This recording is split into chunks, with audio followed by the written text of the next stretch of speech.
बिस्मिल्लाहिर्रहमानिर्रहीम। अस्सलाम वालेकुम। आज का मौजू जिस बीमारी का है उसका नाम है फैटी लिवर यानी जिगर की चर्बी। सबसे पहले हम डिस्कस करेंगे इसमें इंसुलिन रेजिस्टेंस कि इंसुलिन रेजिस्टेंस क्या चीज़ होती है।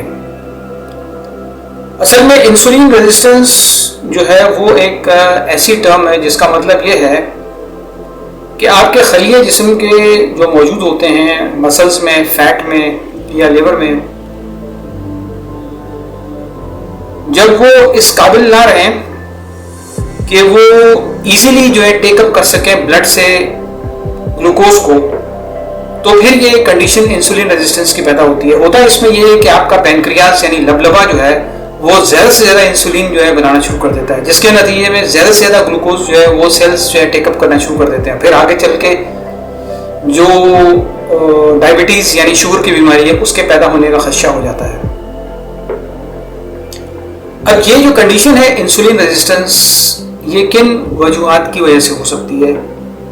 इसकी मुख्तलिफ वजूहात हैं। इसमें सबसे पहले हम ये देखते हैं कि इंसुलिन रेजिस्टेंस जो है वो बहुत सारे फैक्टर्स से मुतासिर हो सकती है। मिसाल के तौर पे इंसुलिन रेजिस्टेंस अगर एक दफ़ा डेवलप हो जाए तो इस बात का खदशा होता है कि हार्ट डिजीज हो सकती है। इसके अलावा कैंसर को वो प्रमोट कर सकता है। ये condition insulin resistance heart disease को और कैंसर को प्रमोट कर सकती है। इसके अलावा फैटी लिवर हो सकता है यानी जिगर की चर्बी। इसके अलावा पॉलीसिस्टिक ओवरी सिंड्रोम यानी पीसीओएस, पॉलीसिस्टिक ओवरी सिंड्रोम यानी पीसीओएस की कंडीशन हो सकती है। यानी इस कंडीशन में ओवरी में मल्टीपल सिस्ट्स जो हैं वो पैदा हो सकते हैं।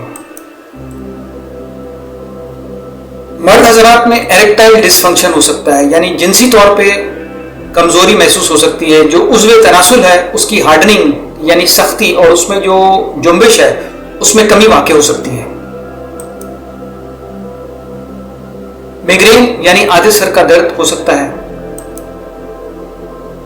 आर्थराइटिस यानी कि जोड़ों की इन्फ्लेमेशन, इसके लुग़वी मायने तो ये है कि जोड़ों की जो सूजन होती है, इन्फ्लेमेशन, वो हो सकती है। यानी कि इसको आप कह सकते हैं कि जोड़ों का दर्द भी हो सकता है। स्ट्रोक हो सकता है। स्ट्रोक जो है इसका ताल्लुक ब्रेन से, ब्रेन में कोई पार्ट या उसके मुख्तलिफ पार्ट्स डैमेज हो जाएं या कोई ब्लड वेसल जो है वो ब्रेन की बस्ट हो जाए तो उसके सिलसिले में जो इस्तेलाह इस्तेमाल होती है ब्रेन हेमरेज की या ब्रेन स्ट्रोक की, वो हो सकता है। और इससे कोई भी हिस्सा ब्रेन का जो डैमेज हो सकता है। इससे जिस्म के दूसरे हिस्से रीजन्स जो है वो मुतासिर हो सकते हैं। इसके अलावा डिमेंशिया है। डिमेंशिया जो है वो लॉस ऑफ मेमोरी है या लॉस ऑफ लैंग्वेज है या पार्टली कोई लैंग्वेज में कोई लॉस हो जाए या मेमोरी में लॉस हो जाए, वो डिमेंशिया से इसका ताल्लुक है। इसके अलावा जिस्म में चर्बी, बॉडी फैट डेवलप हो सकती है। शुगर की बीमारी यानी डायबिटीज जो है वो इंसुलिन रेजिस्टेंस, इन दोनों का आपस में चोली दामन का साथ है, ये हो सकती है। अब हम थोड़ा सा इसमें देख लेते हैं कि इंसुलिन रेजिस्टेंस जो है वो किन किन जो हमने ये तो अभी हमने देख लिया कि ये इन कंडीशंस की वजह से इंसुलिन रेजिस्टेंस हो सकती है, या ये कह लें कि इंसुलिन रेजिस्टेंस इन कंडीशंस की वजह से होती है। दोनों का मुख्तलिफ बीमारियों का और इंसुलिन रेजिस्टेंस का आपस में चोली दामन का साथ है। मिसाल के तौर पर मोटापा, ओबेसिटी, बंदा इनएक्टिव है यानी सेडेंटरी वे ऑफ लाइफ है, वो बैठा रहता है, ज्यादा हरकत नहीं करता, हिलजुल नहीं करता, या जेनेटिक्स जो है वो उसकी बॉडी की यानी कि उसकी जो विरासती जो खानदानी सिलसिला उसका चल रहा है उसके जीन्स में, उसकी वजह से भी इंसुलिन रेजिस्टेंस हो सकती है। उम्र रसीदा लोगों में एजिंग का यानी जैसे जैसे बढ़ती हुई उम्र है उससे इंसुलिन रेजिस्टेंस प्रमोट हो सकती है। मुख्तलिफ किस्म की अद्वियात जो हैं उनसे इंसुलिन रेजिस्टेंस हो सकती है। मिसाल के तौर पर स्टेरॉइड्स हैं, उनका इस्तेमाल है, ठीक है। एड्स के बीमारी में जो अद्वियात इस्तेमाल होती हैं उनकी वजह से इंसुलिन रेजिस्टेंस हो सकती है और मुख्तलिफ इसकी वजूहत हो सकती हैं। रेयर डिसऑर्डर्स मुख्तलिफ किस्म के रेयर डिसऑर्डर्स हैं, उनमें मुख्तलिफ किस्म के मेटाबॉलिक डिसऑर्डर्स हैं, जैसे उनकी वजह से इंसुलिन रेजिस्टेंस जो है वो हो सकती है। रेयर डिसऑर्डर्स में मेटाबॉलिक सिंड्रोम इन्वॉल्व हो जाता है। इस मेटाबॉलिक सिंड्रोम की वजह से इंसुलिन रेजिस्टेंस हो सकती है। टाइप 2 डायबिटीज भी इसकी एक किस्म है मेटाबॉलिक डिजीजेस की, इसकी वजह से इंसुलिन रेजिस्टेंस हो सकती है। और जैसे पहले मैंने आपको बताया पॉलीसिस्टिक ओवरी सिंड्रोम, एथेरोस्क्लेरोसिस, यानी कि जो आर्टरीज होती हैं उसकी जो इनर लाइनिंग होती है वहां पे प्लाक्स बनने शुरू हो जाते हैं, जिसकी वजह से ब्लड सप्लाई में ब्लॉकेज पैदा होनी शुरू हो जाती है और ये भी इंसुलिन रेजिस्टेंस को प्रमोट करता है। इसके अलावा डिसलिपिडीमिया, डिसलिपिडीमिया यानी कि जो लिपिड्स का बैलेंस है वो आउट हो जाता है। लिपिड्स का बैलेंस डिस्टर्ब अगर हो जाए बॉडी में, उससे भी इंसुलिन रेजिस्टेंस डेवलप हो सकती है। इसके अलावा अगर किसी भी शख्स को हाइपरटेंशन यानी ब्लड प्रेशर का आर्जा है तो वो भी, उसका ताल्लुक भी इंसुलिन रेजिस्टेंस से हो सकता है। एक सर्वे 2009 में और 2009 और 2016 के दरमियान एक सर्वे हुआ था यूनाइटेड स्टेट्स ऑफ अमेरिका में, जिसके मुताबिक 88% of US adults are metabolically unfit, यानी कि 88% जो एडल्ट्स हैं अमेरिका के अंदर, यूएसए के अंदर, वो मेटाबॉलिकली अनफिट है। अब आप देखें कि ये 2016 का सर्वे है, आज 2024 चल रहा है, जिसका मतलब है अब इस बात का कभी इम्कान है कि यूनाइटेड स्टेट्स ऑफ अमेरिका में जो एडल्ट्स हैं उनको 100% कोई ना कोई मेटाबॉलिक डिसऑर्डर होगा, यानी मेटाबॉलिकली वो अनफिट होंगे। अब मेटाबॉलिक डिसऑर्डर्स जो हैं वो कौन कौन से हो सकते हैं? मिसाल के तौर पे किसी भी शख्स की तोंद निकली हुई है, उसकी जो वेस्ट सर्कमफ्रेंस है वो बहुत ज्यादा है, मोटापा यानी ओबेसिटी। इसके अलावा जिस्म में ग्लूकोज जो है वो बहुत ज्यादा एब्जॉर्ब हो रहा है सेल्स के अंदर। इसके अलावा उसका ब्लड प्रेशर जो है वो बढ़ा हुआ है, जिस्म के अंदर ट्राइग्लिसराइड्स का लेवल जो है खासतौर पर ब्लड पे वो बढ़ा हुआ है। इसके अलावा एचडीएल कोलेस्ट्रॉल जो होता है यानी कि गुड कोलेस्ट्रॉल, वो जो है वो उसका निजाम बिगड़ा हुआ है। ये सब मेटाबॉलिक डिसऑर्डर्स हैं, इस किस्म के हो सकते हैं। और अल्टीमेटली इससे फैटी लिवर होता है, यानी कि जिगर की चर्बी बढ़ जाती है। फैटी लिवर यानी जिगर में चर्बी का आना। फैटी लिवर दो किस्म के हो सकते हैं, एक एल्कोहलिक फैटी लिवर होता है और एक नॉन एल्कोहलिक होता है। आजकल जो है वो नॉन एल्कोहलिक फैटी लिवर जो है वो भी बहुत ज्यादा बढ़ चुका है। लिवर फंक्शन यानी जिगर क्या काम करता है, यहां पे बुनियादी तौर पे दो फैक्टर्स बहुत अहम हैं। अब हम पहले जल्दी से ये देख लेते हैं कि लिवर फंक्शन क्या चीज है, यानी जिगर क्या काम करता है। Liver has more than 500 functions. जिगर तकरीबन 500 से जायद काम करता है।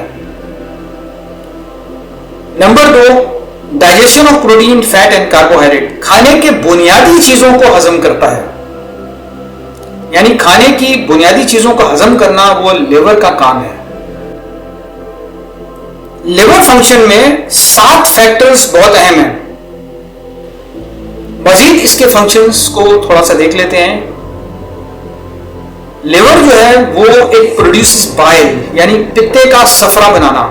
नंबर 2, डिटॉक्सिफिकेशन यानी खून को साफ रखना। नंबर 3, रेगुलेट्स ब्लड ग्लूकोज यानी खून में शुगर को कंट्रोल में रखना। नंबर 4, प्रोटीन सिंथेसिस यानी protein banana. Number 5, storage of nutrients and vitamins यानी विटामिन को स्टोर करना। नंबर 6, रिसाइकलिंग ऑफ आरबीसी यानी कि सुर्ख खून के खलियों की रिसाइकलिंग करना। Number 7, hormone production and elimination यानी हार्मोन बनाना और उसे जिस्म से खारिज करना। ये सारे काम लिवर के हैं यानी जिगर के हैं। यहां पे हम ये समझेंगे कि लिवर जो है ना वो एक स्टोर हाउस का काम कर रहा है, एक मैन्युफैक्चरिंग हब का काम कर रहा है। यानी कि एक प्रोसेसिंग प्लांट का काम कर रहा है, जैसे कि एक फैक्ट्री होती है ना, वहां दिन रात काम हो रहा होता है, बस वही समझ लें लिवर का यही काम है। इंपॉर्टेंट फंक्शंस ऑफ लिवर यानी जिगर के अहम काम में दो फैक्टर्स बहुत अहम है। बहुत अहम जो काम है ना लिवर के, यानी इंपॉर्टेंट फंक्शंस ऑफ लिवर, जिगर के अहम काम, उसमें सबसे पहले शुगर जो है उससे ये ग्लाइकोजन बनाता है और वही ग्लाइकोजन जो है वो फिर फैट में कन्वर्ट हो जाती है। शुगर ग्लाइकोजन में कन्वर्ट होता है, ग्लाइकोजन जो है वो चर्बी में कन्वर्ट होती है। यानी आप देख लें दुनिया में कोई मशीनरी, कोई डिवाइस, कोई टेक्निक, कोई ऐसा प्रोसेस नहीं है जिसके जरिए से फैट बनाई जा सके यानी चर्बी बनाई सकते हैं, मगर लिवर जो है वो कुदरती तौर पे एक ऐसा ऑर्गन है जो कि चर्बी बना सकता है। शुगर से ग्लाइकोजन बनती है, ग्लाइकोजन से फिर आके चर्बी बनती है और ये सारा काम लिवर में होता है। दूसरा अहम काम लिवर का डिटॉक्सिफिकेशन का है, यानी अगर कोई चीज हमने खा ली है या हमारे जिस्म के अंदर किसी भी तरीके से फूड पॉइजन जो है वो दाखिल हो गया है, मिसाल के तौर पे कोई मेडिसिन है, कोई केमिकल है, अल्कोहल है यानी शराब है, तो जिस्म का काम, तो लिवर का काम यह है कि वो सफाई करता है, मादों को साफ करना इसका काम है। सफाई यानी मादों को साफ करना लिवर का काम है, जिगर का काम है। डिनोवो लिपोजेनेसिस यानी डीएनएल, ये एक बहुत अहम काम है जिगर का यानी लिवर का। ये क्या करता है? The making of fat from new things, यानी जितनी भी ये कार्बोहाइड्रेट्स की चीजें हम खाते हैं ना, नशास्ता, अल्टीमेटली जिगर इसको फैट में कन्वर्ट कर देता है। दुनिया का कोई प्रोसेस नहीं है, अल्लाह की शान देखें आप, कि फैट बन सके, मगर ये कि जिगर बनाता है। एक टर्म आजकल इस्तेमाल हो रही है, toxic hunger from refined carbs, यानी जो नशास्ता है, रिफाइंड किस्म का जो नशास्ता है, उससे टॉक्सिक हंगर जो है ना वो बॉडी में पैदा हो जाती है। यानी कि जिस्म जो बस वो कहता है खाता चला जाए, खाता चला जाए। होता ये है कि जब हम खा रहे होते हैं मुख्तलिफ किस्म की चीजें, यानी कि जो रिफाइंड कार्बोहाइड्रेट्स हैं, बहुत ही फाइन किस्म का जो निशास्ता होता है, जब वो हम खाना शुरू कर देते हैं तो ब्लड में शुगर बढ़ जाती है, इंसुलिन बढ़ जाती है, ग्लूकोज पैदा होना शुरू हो जाती है, वो कन्वर्ट हो जाती है ग्लाइकोजन में। आगे ये चीजें ग्लूकोज और ग्लाइकोजन दोनों के दोनों लेप्टिन में कन्वर्ट हो जाते हैं। लेप्टिन जो है वो एक ऐसा मॉलिक्यूल है जो जब बनता है तो उसके बाद वो सिग्नल भेजता है ब्रेन को कि भाई अब बहुत खा लिया, अब खाना पीना रोक दो, अब खाना रोक दो, और जिस्म दिमाग की बात मानते हुए खाना पीना रोक देता है, बंद कर देता है खाने को। तो रिफाइंड कार्बोहाइड्रेट्स जो हैं ये, इनको तो आप अपनी जिंदगी से निकाल ही दें, मत खाया करेंगे। कॉजेस ऑफ फैटी लिवर में यानी जिगर की चर्बी की वजह में 4 फैक्टर्स बहुत अहम हैं। अब हम ये जान लेते हैं कि फैटी लिवर यानी जिगर में जो चर्बी चढ़ जाती है उसकी वजूहात क्या है। कॉजेस ऑफ फैटी लिवर यानी जिगर की चर्बी की वजह, सबसे पहले हाई फ्रक्टोज कॉर्न सिरप। ये फ्रक्टोज शरबत जो है मुख्तलिफ जो मार्केट में खाने पीने की चीजें अवेलेबल हैं उनमें ये कसरत से पाया जाता है। ये जो है फैटी लिवर का बाइस बनता है। इसके अलावा वेजिटेबल ऑयल जो है, मिसाल के तौर पे corn oil, soya oil, canola oil, sunflower oil, ये सब के सब नहीं इस्तेमाल करने चाहिए क्योंकि ये फैटी लिवर का कॉज बनती है। कॉर्न, सोया, कैनोला और सूरजमुखी का तेल, ये सब चीजें बंद कर देनी चाहिए। चीनी वाली तमाम अशिया यानी जो शुगरी प्रोडक्ट्स हैं वो सारे के सारे बंद कर दें। जिनमें आपके मार्केट में ये जो सॉफ्ट ड्रिंक्स हैं जिनमें बहुत ज्यादा शुगर होती है, या ऐसे सिरप्स या शरबत जिनमें बहुत ज्यादा चीनी महलूल के तौर पे मौजूद होती है, ये सब चीजें शुगरी प्रोडक्ट्स में आती हैं, इनको बंद कर देना चाहिए। रिफाइंड कार्बोहाइड्रेट्स में क्या क्या आता है? इनमें मैदा आता है यानी प्लेन फ्लावर, चावल आता है यानी राइस, इसको भी बंद कर देना चाहिए। ये सब अगर फैटी लिवर हो गया तो ये सब चीजें बंद कर दें क्योंकि ये फैटी लिवर कॉज करती हैं। अब हम देखते हैं non alcoholic fatty liver disease यानी NAFLD और हेल्दी लिवर में क्या फर्क है। जैसा कि तस्वीर में अगर आप देखें तो हेल्दी लिवर जो है वो मरून कलर का या डार्क ब्राउन कलर का हेल्दी लिवर होता है, मगर अगर हम फैटी लिवर की बात करें तो इसमें जगह जगह आपको चर्बी जो है वो ग्रेन्स की फॉर्म में नजर आ रही है। दानेदार जो है ना ये लिवर हो जाता है, इसमें जगह जगह चर्बी के उभार से नजर आने शुरू हो जाते हैं और इसका कलर भी जो है वो लाइट ब्राउन और येलोइश ब्राउन हो जाता है। ये जो है ना इन दोनों में, नॉन हेल्दी लिवर में और फैटी लिवर में ये दो वाज़ेह फर्क है। अब हम ये देखते हैं कि हेल्दी लिवर जो है उसके अंदर जो फैट है वो लेस देन 5% होता है। जो हेपेटोसाइट्स होते हैं ना उनके अंदर, यानी जो लिवर के सेल्स हैं उनके अंदर लेस देन 5% फैट होता है हेल्दी लिवर में। अगर ये फैट हेपेटोसाइट्स के अंदर ग्रेटर देन 5% हो जाए, यानी चर्बी का जो परसेंटेज है वो अगर 5% से ज्यादा हो जाए हेपेटोसाइट्स के अंदर, तो एक कंडीशन होती है जिसे स्टीएटोसिस हम कहते हैं। ये non alcoholic fatty liver disease कहलाती है। इसके बाद की कंडीशन जो है वो नॉन एल्कोहलिक स्टीटोहेपेटाइटिस कहलाती है। ये बहुत ही सीवियर किस्म का फैटी लिवर होता है, बहुत ही सीरियस किस्म का non alcoholic fatty liver disease होती है ये नैश कहलाती है। इसके अंदर स्टीएटोसिस होता है, सोजन यानी इन्फ्लेमेशन होती है, बलूनिंग होती है, फूल जाता है ये, और फिब्रोसिस इसके अंदर होना शुरू हो जाती है। फिब्रोसिस कंडीशन जो है ये थिकनिंग ऑफ द सेल्स होता है, या ये कह लें स्कारिंग ऑफ द टिश्यू जो है ना वो ये कहलाती है, और ये एक खतरनाक कंडीशन है। नैश के बाद कंडीशन जो है वो सिरोसिस है। ये लेट स्टेजेस ऑफ फिब्रोसिस कहलाती है, यानी इसमें सेल्स जो है वो थिक होना शुरू हो जाते हैं ज्यादा से ज्यादा, और इसके अलावा स्कारिंग ऑफ द टिश्यू जो है ना वो हो जाती है। इसके बाद फिर और ज्यादा खतरनाक कंडीशन हेपेटोसेल्यूलर कार्सिनोमा हो जाता है, यानी कि लिवर का कैंसर। सिरोसिस और हेपेटोसेल्यूलर कार्सिनोमा ये दोनों की दोनों जो हैं इसमें लिवर ट्रांसप्लांट करना पड़ता है, नहीं तो पेशेंट की डेथ हो जाती है। अच्छा, यहां पे मैं आपको एक चीज बता दूं कि हेल्दी लिवर जब non alcoholic fatty liver disease में कन्वर्ट होना शुरू हो जाता है तो उसकी जो वजूहात हैं वो मुख्तलिफ हैं। उसमें सबसे पहले तो ओबेसिटी यानी मोटापा, हाई कोलेस्ट्रॉल यानी कि कोलेस्ट्रॉल जो है आपकी बॉडी में बढ़ गया, हाई ट्राइग्लिसराइड्स हैं यानी कि ट्राइग्लिसराइड्स का जो लेवल है ब्लड में वो बढ़ना शुरू हो जाता है, जेनेटिक प्री डिस्पोजिशन होती है, यानी कि जो हेरिडिटरी डिस्पोजिशन है ना, खानदानी हेरिडिटरी डिस्पोजिशन अगर वो मौजूद हो आपके फोर फादर्स में, तो उससे भी ये फैटी लिवर जो है उसके चांसेस बढ़ जाते हैं। टाइप 2 डायबिटीज हो यानी शुगर की बीमारी हो जाए, इंसुलिन रेजिस्टेंस इटसेल्फ हो जाए, तो क्या होगा कि हेल्दी लिवर जो है वो non alcoholic fatty liver disease में कन्वर्ट होना शुरू हो जाएगा।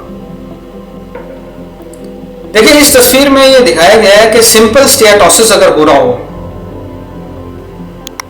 सिंपल स्टीएटोसिस जो है उसका ताल्लुक नॉन एल्कोहलिक फैटी लिवर से है। सिंपल स्टीएटोसिस क्या चीज है, यानी कि जब लिवर सेल्स के अंदर फैट जो है वो एक्यूमुलेट यानी जमा होना शुरू हो जाए तो वो कंडीशन स्टीएटोसिस कहलाती है। ठीक है ना। इसके बाद फिर लॉब्यूलर इन्फ्लेमेशन है, यानी जो लिवर के लॉब्यूल्स हैं वो उनमें सोजन आना शुरू हो जाती है। हेपेटोसाइट जो है बलूनिंग्स हो जाती है, लिवर सेल्स जो है वो फूलने शुरू हो जाते हैं, साइज उनका बड़ा होना शुरू हो जाता है।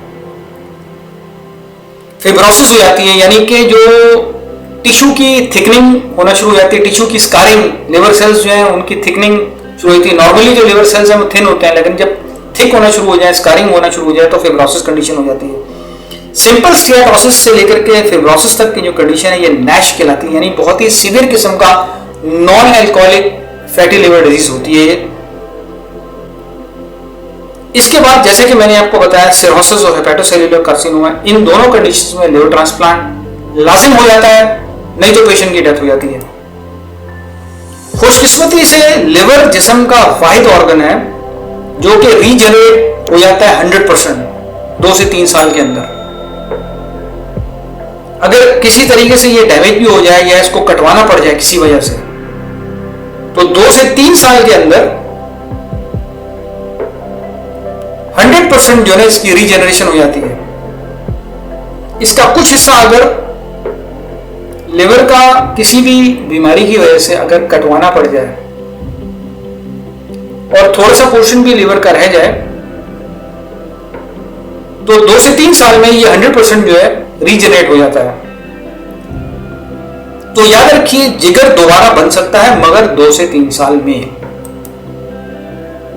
अच्छा, अब यहां पे एक छोटी सी बात है जो बहुत अहम है कि लिवर में जो मसले पैदा होते हैं, जो डिजीजेस होती हैं इसकी खतरनाक किस्म की, मिसाल के तौर पे कोई सिरोसिस हो गया या हेपेटोसेल्युलर कार्सिनोमा आगे चल के हो गया, तो ये सिम्टम्स जब सामने आते हैं ना, उस वक्त तक 90% लिवर जो है वो डैमेज हो जाता है। जिगर के 90% खराब होने के बाद अलामत जाहिर होती है, उससे पहले नहीं होती। More damage is caused by GMO vegetable oil. Corn, soya, canola oil सबसे ज्यादा नुकसानदेह है। रिफाइंड कार्बोहाइड्रेट यानी जो रिफाइंड नशास्ता है, शुगर है यानी चीनी, हाई फ्रक्टोज कॉर्न सिरप है यानी उर्दू में इसको कहेंगे कार्बोहाइड्रेट, चीनी और शरबत नुकसानदेह हैं।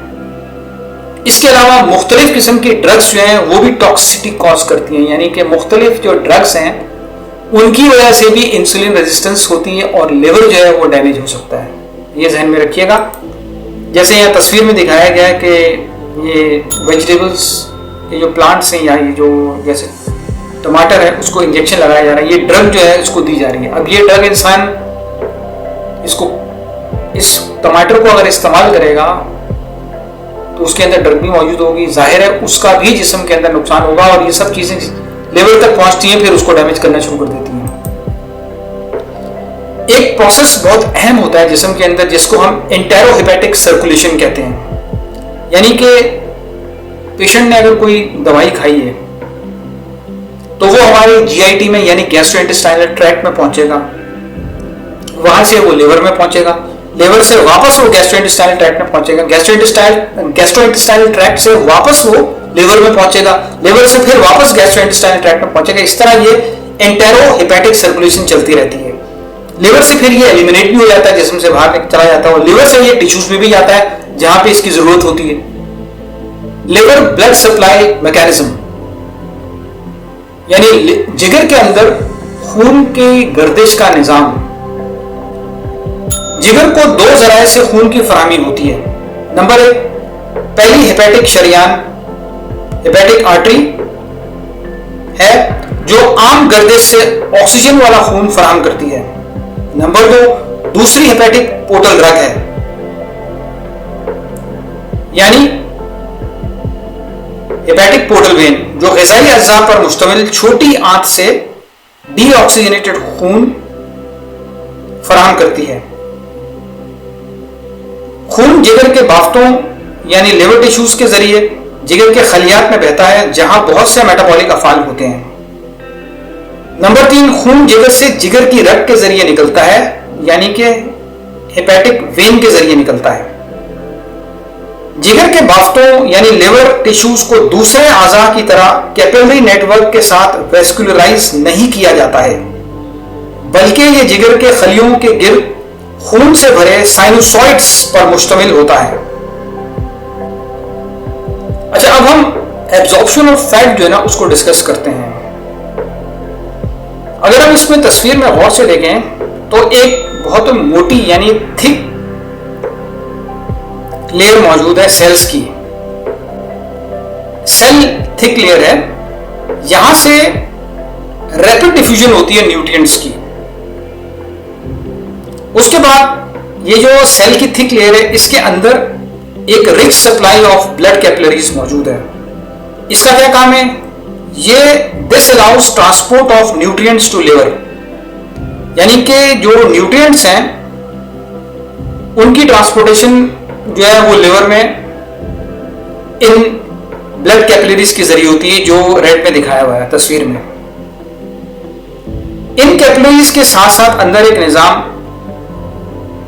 पार्ट ऑफ लिम्फेटिक सिस्टम चल रहा है जिसको हम लैक्टील कहते हैं, ये लेक्टिन का काम क्या है, जो कि पार्ट ऑफ लिम्फेटिक सिस्टम है, इसका काम है this allows absorption of fats, यानी यहां से फैट्स की एब्जॉर्प्शन होती है। तो ध्यान में रखा जाए कि जो हम चिकनाई खाते हैं, फैट्स खाते हैं, ये लिवर में नहीं जाता, बल्कि ये लिम्फेटिक सिस्टम के अंदर जाता है। लिवर के अंदर क्या जाता है, जैसे कि ग्लूकोज है यानी कार्बोहाइड्रेट्स, वो यानी प्रोटीन, ये चीजें लिवर तक पहुंचती हैं। फैट जो है वो लिवर के अंदर एब्जॉर्ब नहीं होता, बल्कि वो एब्जॉर्ब होता है लिम्फेटिक सिस्टम में। अच्छा, यहां पे हम एक चीज नोट कर लें कि लिवर ट्रांसप्लांट लिस्ट के अंदर 5 चीजें बहुत अहम हैं। अगर हम लिवर ट्रांसप्लांट लिस्ट की बात करें कि इसमें कौन कौन से मरीज शामिल होते हैं, सबसे ज्यादा मरीज जो हैं फैटी लिवर के होते हैं, वो जो अल्कोहल का कसरत से इस्तेमाल करते हैं, जो पेशेंट्स हेपेटाइटिस बी के हैं, हेपेटाइटिस सी के हैं, या कोई सीवियर ड्रग टॉक्सिसिटी हो गई है, जिनका लिवर बिल्कुल ही डैमेज हो गया है, काम नहीं कर सकता, तो फिर उनको लिवर ट्रांसप्लांट करना पड़ता है। हाँ, यहां पे खुशकिस्मती से एक बात जहन में रखी जाए कि fatty liver is a curable condition, यानी कि ये काबिले इलाज मर्ज है। अच्छा, फैटी लिवर का इलाज यानी ट्रीटमेंट जो है वो कैसे होगा? इसके इलाज में 4 बहुत इंपॉर्टेंट फैक्टर्स काउंट होते हैं। Number 1, healthy keto plus intermediate fasting and exercise. Keto diet, दिन में सिर्फ 2 बार खाना और वर्जिश करना। Number 2, no vegetable oil, no carbohydrate, desi ghee, नारियल, जैतून और सरसों के तेल का इस्तेमाल। Number 3, take green leafy vegetable, ज्यादा से ज्यादा सब्ज पत्तों वाली सब्जियां खाएं। Number 4, take organic grass fed ghee, beef and eggs. Also take organ meat that is liver, heart and bone broth. Desi ghee, देसी अंडे, देसी गोश्त और दिल, गुर्दे, कलेजी और पाए का शोरबा। ऑर्गेनिक फूड का इस्तेमाल ज्यादा से ज्यादा करेंगे अगर फैटी लिवर का इलाज करना है। Bitter green vegetables that is broccoli, सब्ज पत्तों वाली सब्जियां खाएंगे। ब्रोकली जो हरे रंग की गोभी होती है उसका भी इस्तेमाल करें, सब्ज पत्तों वाली सब्जियां खाएं। मीडियम चेन ट्राइग्लिसराइड्स यानी MCT, medium chain triglycerides MCT oil does not strain liver. अगर हम मीडियम चेन ट्राइग्लिसराइड्स वाला ऑयल खाएंगे तो इससे हमारे लिवर पे ना बोझ नहीं पड़ेगा। मिसाल के तौर पे मीडियम चेन ट्राइग्लिसराइड्स ऑयल कौन कौन से हैं? वो है नारियल का तेल और देसी घी, जिगर के लिए बेहतरीन है। हाई कोलेस्ट्रॉल जो जिस्म में बढ़ जाता है, ये बेस्ट होता है for removal of fat in the liver. ज्यादा कोलेस्ट्रॉल जिगर की चर्बी खत्म करने के लिए बेहतरीन है। हाई कोलेस्ट्रॉल जो है, तहकीक से यह मालूम हुआ है कि high cholesterol is best for removal of fat in the liver, यानी ज्यादा कोलेस्ट्रॉल जिगर की चर्बी खत्म करने के लिए बेहतरीन है। Fatty liver improves in 6 to 9 months, reversible in early stage. अगर अर्ली स्टेज में फैटी लिवर को आपने डायग्नोज करवा लिया है और तबीब ने इसको पकड़ लिया है, तो 6 से 9 महीने में ठीक हो जाएगा इंशाअल्लाह। फैटी लिवर के इलाज में अदरक मुफीद साबित होती है। इसके अलावा लहसुन का इस्तेमाल करें, यह भी मुफीद साबित होता है। इसके अलावा टर्मेरिक पाउडर यानी कि हल्दी का इस्तेमाल करें, यह भी फैटी लिवर के लिए मुफीद साबित होता है। इसके अलावा लाल प्याज जो है वो खाएं, वो इसके इलाज में मुफीद साबित होगा। 7 से 10 कप्स ऑफ सैलेड जो है, 7 to 10 cups of salad, 7 to 10 cups of salad का इस्तेमाल करें। इससे इंशाअल्लाह जिगर की चर्बी जो है वो ठीक होने का इम्कान बढ़ जाता है। मुख्तलिफ हरे पत्तों की सब्जियों का हम एक शेक बना सकते हैं। ये जो हरे पत्तों की सब्जी का जो शेक हम बनाते हैं, this is the best liver cleansing shake for a fatty liver. Fatty liver के क्लींजिंग, फैटी लिवर की क्लींजिंग के लिए ये बेस्ट लिवर क्लींजिंग शेक साबित होता है, जो कि हरे पत्तों की सब्जियों से बनता है। इसके अलावा सब्ज चाय यानी ग्रीन टी का इस्तेमाल जो है वो जारी रखें। हरे पत्तों वाली सब्जियां जो हैं वो मोस्टली यही हैं जो तस्वीर में दिखाई गई हैं, इनका इस्तेमाल लाजमी करें। इसके अलावा विटामिन ई के कैप्सूल्स आते हैं, वो बाकायदगी के साथ खाएं। फैटी लिवर के लिए अच्छा है क्योंकि लिवर सेल्स को ये जनरेट करने में मुआविन साबित होता है। कुदरती तौर पे विटामिन ई जो है वो किन किन चीजों में मौजूद है? विटामिन ई आपको जो है वो प्रॉन्स में यानी झींगों में मिल जाएगा। प्रॉन्स में, झींगों में विटामिन ई अवेलेबल है। इसके अलावा बादाम में है, देसी अंडों में है। इसके अलावा ब्रोकली में, हरे पत्तों की सब्जियां खाएं, उनमें अवेलेबल है। अखरोट में अवेलेबल है। अब विटामिन ई कंटेनिंग फ्रूट्स हम डिस्कस कर लेते हैं। उनमें जैसे कि ग्रीन लीफी वेजिटेबल्स हैं, स्क्वाश है। स्क्वाश जो है वो एक बड़ा कद्दू होता है, मीठा कद्दू भी कह लें इसको या पेठा कह लें। आमंड्स यानी बादाम। एवोकेडो एक फ्रूट है जो कोस्टल कंट्रीज में ज्यादा पाया जाता है। इसके अलावा फिश, मछली, ऑलिव ऑयल, जैतून का तेल और ब्रोकली, हरी गोभी जो है वो इसका इस्तेमाल बढ़ाएं। इन सब खानों में विटामिन ई कुदरती तौर पर अवेलेबल होता है। इसके अलावा मुख्तलिफ तस्वीर अगर आप देखें तो उनमें आपको जो पाइन नट्स हैं उसमें चरगोजों में मिल जाएगा। बेल पेपर्स यानी जो शिमला मिर्च है उसमें आपको मिल जाएगा। ग्रीन ऑलिव्स हैं। पालक के जो पत्ते हैं, कुक स्पिनिच यानी पकी हुई पालक के जो पत्ते हैं उसमें आपको ये विटामिन ई मिल जाएगा। रेड चिली पाउडर जैसे कि पपरिका है उसमें भी अवेलेबल है। डॉक्टर बर्ग का एक फॉर्मूला है क्रूसीफेरस सुपर फूड। ये एनर्जाइजिंग प्लांट बेस्ड न्यूट्रिशन है। इसका भी इस्तेमाल किया जा सकता है। इसमें जार में 250 कैप्सूल्स होते हैं। इसमें जितनी भी ये खाने वाली सब्जियां होती हैं जो कीटो डाइट में मौजूद होती हैं, उन सब के जो एक्सट्रैक्ट्स है ना वो इस कैप्सूल में मौजूद होते हैं। ये एक डाइटरी सप्लीमेंट है, इसका भी इस्तेमाल किया जा सकता है। कीटो डाइट खाते वक्त ये डाइटरी सप्लीमेंट भी लिया जा सकता है। या ये कह लें कि अगर कोई ये कीटो डाइट बनाना उसके लिए मुश्किल हो तो ये डाइटरी सप्लीमेंट खाएगा। इससे भी इसको क्रूसीफेरस जो वेजिटेबल्स हैं वो कमी किसी हद तक ये पूरी कर सकता है। अब हम ये देखते हैं कि calorie distribution on a ketogenic diet क्या होती है। इसमें आप देखें जैसे कि हमने ये पाई चार्ट में दिखाया है 75% जो है वो कैलोरीज आपकी फैट से आनी चाहिए यानी चिकनाई से। 20% जो है वो प्रोटीन से आनी चाहिए और 5% जो है वो कार्बोहाइड्रेट से आनी चाहिए। एक और हम कीटोजेनिक डाइट चार्ट देखते हैं। देखिए इसमें रेकमेंड जो किया गया है वो 70% फैट है, 20% प्रोटीन है, 5% जो है कार्बोहाइड्रेट्स हैं और 5% जो है वो वेजिटेबल सैलेड कार्ब है जो कि नॉन स्टार्ची यानी कि वो वेजिटेबल्स आप खाएंगे जिनमें स्टार्च मौजूद ना हो या कम से कम हो।